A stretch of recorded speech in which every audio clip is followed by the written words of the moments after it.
turning now to the Israel-Hamas conflict as hostages and prisoners still being exchanged within Israel. So far, the tentative truce is, well, holding up right now. But in Oakland tonight, the city council is forwarding a resolution calling for a permanent ceasefire in Gaza. As John Ramos reports, it's brought both sides of the dispute out to express their views. The city of Oakland knows something about living amidst violence, and the city council is speaking out against what they see happening in Gaza. But rather than point fingers or place blame, they're taking a more universal approach.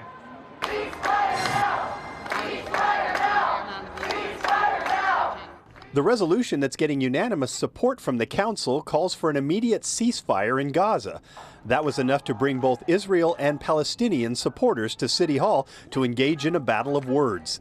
But unlike Richmond's inflammatory resolution that pointed the finger at Israel, accusing it of a campaign of ethnic cleansing, Oakland's statement recognizes the losses on both sides without taking a side. This is about protecting children and families from Gaza to Israel.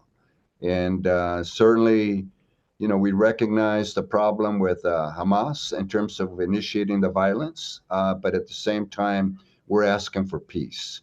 Peace to protect the children and families, the residents of Gaza and so forth. And we're sending our recommendation up to the state legislators as well as the federal government. And that's what this is about.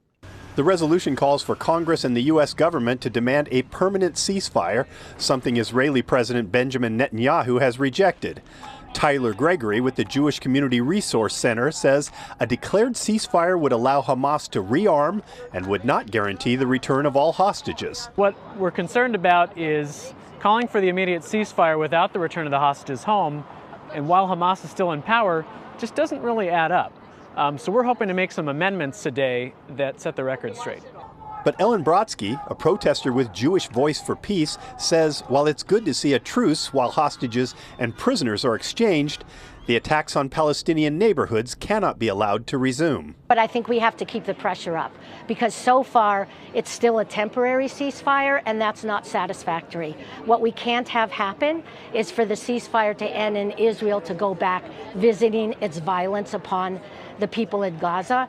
As both sides battle for the hearts and minds of the American public, the idea of a ceasefire seems like a simple idea that can be infinitely complex. We understand that we want an end to the violence. We're asking that a ceasefire include a return of all the Israeli hostages that Hamas kidnapped, and that we remove terrorism, Hamas, from control of Gaza. We need to get back to peace building, peacemaking, and that's not going to happen with a terrorist organization. Nobody's condoning what Hamas did, but what we are saying is the disproportionate, violent, and I would say genocidal response of the Israeli government is what has to stop right now, and that's what a ceasefire will do, and both sides have to agree to a ceasefire. Of course, that's the challenge. Getting both sides to agree on anything is a tough job. But maybe the city of Oakland can find a way to end the violence in the Middle East, even if it can't do the same on its own streets.